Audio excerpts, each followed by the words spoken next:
आप देख रहे हैं लाइव वायर, मैं हूं आपके साथ रवि शर्मा। आप जो तस्वीरें देख रहे हैं, लगातार जम्मू के अंदर गुस्सा है, क्योंकि जिस तरह से भारतीय जनता पार्टी के एक युवा नेता वसीम बारी की कश्मीर घाटी के अंदर गोली मारकर हत्या कर दी गई है और उसके विरोध में आज जम्मू में गुस्सा है। और आप तस्वीरों में देख सकते हैं कि डोगरा फ्रंट शिवसेना के लोग जो हैं वो लगातार यहाँ पर प्रदर्शन जो है वो यहाँ पर कर रहे हैं। और प्रदर्शन की वजह यह है कि जिस तरह से पाकिस्तानी समर्थित आतंकियों द्वारा इस घटना को अंजाम दिया गया। और सबसे बड़ा सवाल जो है वो सुरक्षा को लेकर भी है कि जम्मू कश्मीर पुलिस के 10 जवान जो हैं वो सुरक्षा के लिए लगाए गए थे, लेकिन आखिर इन लोगों की हत्या जो थी वो फिर भी कैसे हो गई। और कहीं ना कहीं चूक जो है वो सुरक्षा में ज़रूर हुई है। इसी को लेकर जम्मू की बात करें तो यहाँ पर गुस्सा जो है वो फूटा और पाकिस्तान और पाकिस्तान समर्थित जो आतंकी हैं उनके खिलाफ लगातार यहाँ पर विरोध प्रदर्शन जो है वो किया जा रहा है। और आप तस्वीरों में देखेंगे कि किस तरह से यहाँ पर जो पुतले हैं वो फूके जा रहे हैं,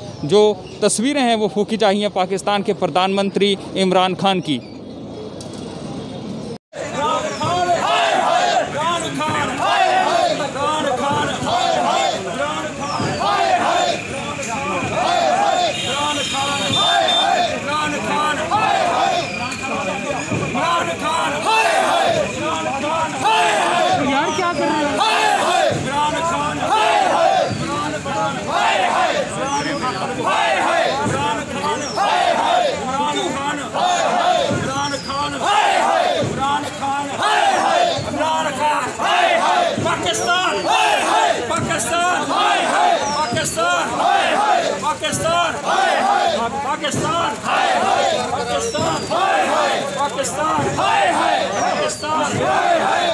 इकट्ठे करो ना सारे, इकट्ठे रखो, इकट्ठे। और झंडा पीछे करो, झंडा पीछे करो, और झंडा पीछे करो। इमरान खान,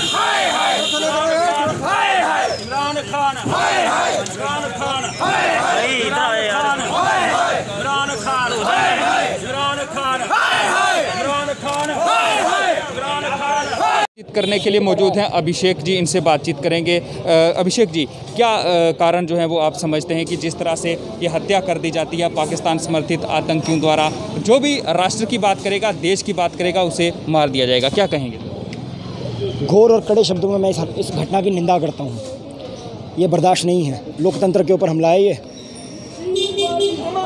अरे भाजपा बांदीपुरा के उपाध्यक्ष थे, उनके और उनके पूरे परिवार को मार दिया गया। और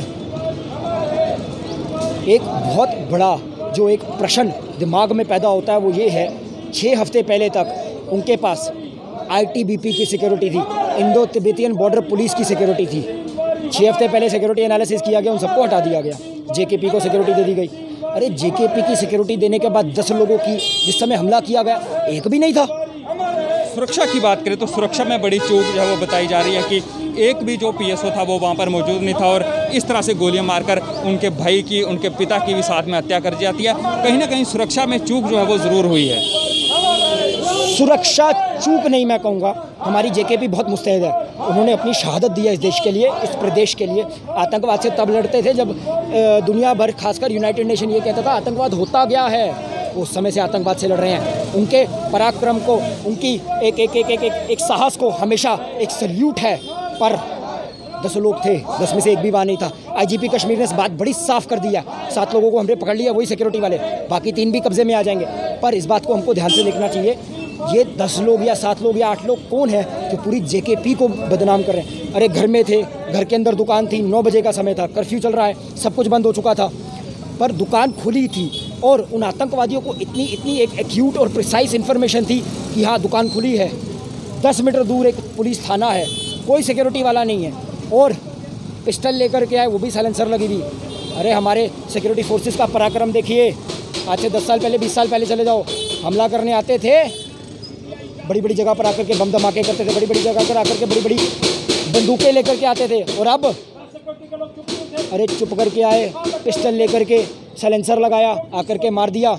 ये है हमारी अब शेख जी, आपको लगता है कि अब बौखलाहट जो है वो आतंकियों की आ रही है, क्योंकि लगातार जिस तरह से 116 के करीब मिलिटेंट जो हैं वो इसी साल तक मार दिए गए हैं और कहीं ना कहीं अब मिलिटेंट संगठन जो हैं वो बौखला गए हैं और उनका आका जो पाकिस्तान में उनके आका बैठे हैं, हमारे सुरक्षा बल जो हैं वो उनकी एक नहीं चलने दे रहे, कहीं ना कहीं बौखलाहट है और इस तरह की घटनाओं को अंजाम दिया जा रहा है। मुझे एक बात बड़ी साफ लगती है, 116 मार दिए, रियाज नाइक को मर गया, poster boy of Kashmir militancy after Burhan Wani, Hizbul Mujahideen का कमांडर था वो, बुरहान वानी के मरने के बाद उसी को लाया गया था।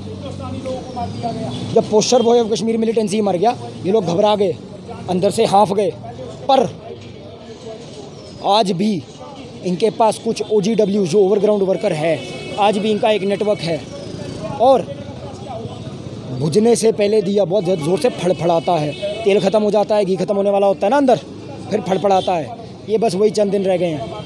अरे हुर्रियत देख लीजिए, 370 हटेगा, नदियाँ बहा देंगे खून की, कत्लेआम कर देंगे। हुआ गया, खुद इस्तीफ़ा देके घर बैठ गया डरपोक का बच्चा। एक फेक लेटर निकलता था अगर पहले इस बात को लेकर के कि कश्मीर को बंद करने, सीना छोड़ा करके क्या कहते थे, हाँ हमने बोला है, हाथ जोड़ करके कह रहे हैं हमने कुछ नहीं कहा, हमको बचाओ, ये फेक न्यूज़ चल रही है। ये है मोदी। अरे हुर्रियत के लोगों को बुलाया जाता था दिल्ली प्रधानमंत्री आवास में बिठा करके, बिरयानियाँ खिलाते थे, दावतें होती थी, पाकिस्तान एम्बेसी में वो लोग जाते थे, गेस्ट ऑफ पाकिस्तान की उनको एक उपाधि दी जाती थी। सब ख़त्म कर दिया है, नॉर्मल हो रहा है, हिंदुस्तान के साथ जुड़ रहा है, हिंदुस्तान के साथ एक जुड़ाव है। पर इस प्रकार के हमले जो हैं, जिस प्रकार से प्रहार बंदियों के ऊपर किश्तवाड़ में हमला हुआ, या श्रीकांत शर्मा जी जो राष्ट्र स्वयंसेवक संघ के एक बहुत एक कर्मठ कार्यकर्ता थे, उनकी हत्या कर दी गई। आज भी ये कुछ ऐसे चंद टट्टू रह गए हैं पाकिस्तान के, या पाकिस्तान के दल्ले रह गए हैं, जिन्हें मार करके हमें ख़त्म करना होगा और ये बर्दाश्त नहीं है। घोर कड़े शब्दों में निंदा और उनके परिवार के लोगों के साथ पूर्ण तरीके से संवेदनाएं। को मारा गया है भारतीय जनता पार्टी के नेता को, या नेता की बात नहीं करना चाहता हूँ, मैं बात करना चाहता हूँ हिंदुस्तानी, 3 हिंदुस्तानी मार दिए गए और उनके सिक्योरिटी गार्ड वहाँ नहीं थे। क्या ये बुरहान वानी के इस सारी व्यवस्था के अंदर साजिश थी? क्या उनके साथ मिल करके वहाँ नहीं थे? ये जांच का विषय है, ये जांच होनी चाहिए और इस जांच को लेकर के मैं मांग करना चाहता हूँ, एक इंक्वायरी होनी चाहिए और उन लोगों को पनिशमेंट देनी चाहिए जो वहाँ नहीं थे। क्या अंदर खाते वो बुरहान वानी की बरसी पर उनसे मिले हुए थे, फिर वहाँ प्रेजेंट क्यों नहीं थे? इसलिए मैं मांग करना चाहता हूँ, ये जो वसीन बारी मारा गया है, इसकी हत्या की गई है इसके परिवार के अंदर, लेकिन एक सुखद समाचार भी है, 116 मिलिटेंट आर्मी और CRP के और JKP के लोगों ने मारे। आज बौखला गया पाकिस्तान, आज पाकिस्तान की हालत फ्लड जैसी हो गई है, तिनके को सहारा, आज वैसी परिस्थितियां पैदा हो गई हैं। इसलिए मैं मांग करना चाहता हूं, इसकी जांच होनी चाहिए और वो जो परिवार, राष्ट्रभक्त परिवार, हिंदुस्तानी परिवार हमसे अलग हुआ है, उसके लिए नमन करते हैं और सद्भावना, एक अच्छी वातावरण उनको सहने की शक्ति दे, वैसी एक प्रार्थना करना चाहता हूँ। ये थे हमारे साथ डोगरा फ्रंट शिवसेना के कुछ लोग जो कि लगातार यहाँ पर प्रदर्शन कर रहे थे और साफ तौर से जिस तरह से गुस्सा जो है वो जम्मू कश्मीर के अंदर है, जिस तरह से भारतीय जनता पार्टी के एक युवा नेता, उनके भाई और उनके पिता की गोली मारकर हत्या कर दी जाती है। और आपको बता दें कि 10 लोगों की सिक्योरिटी जो थी वो उनके पास थी, जम्मू कश्मीर पुलिस के जवान थे, लेकिन इन जवानों में से एक भी जवान जो था वो सुरक्षा के लिए वहाँ पर उस समय मौजूद नहीं था जब ये हमला हुआ। और कहीं ना कहीं पुलिस ने इसका कड़ा संज्ञान लिया। और IGP कश्मीर की बात करें तो उन्होंने ये कहा है कि 7 लोग हैं पुलिस के जवान जो कि उनकी सिक्योरिटी में लगाए गए थे, उन्हें हिरासत में लिया गया है और बाकी 3 को भी हिरासत में लिया जाएगा। और कहीं ना कहीं पाकिस्तान समर्थित आतंकी संगठन जो हैं, जो कश्मीर के अंदर इस तरह की घटनाओं को अंजाम दे रहे हैं, वो कहीं ना कहीं बौखला चुके हैं, क्योंकि सुरक्षा बलों की बात करें तो वो उनकी एक नहीं चलने दे रहे हैं। और इसी बौखलाहट जो है उसमें जो आतंकी हैं वो इस तरह की घटनाओं को अंजाम दे रहे हैं। Ravi Sharma, live wire, Jammu Kashmir.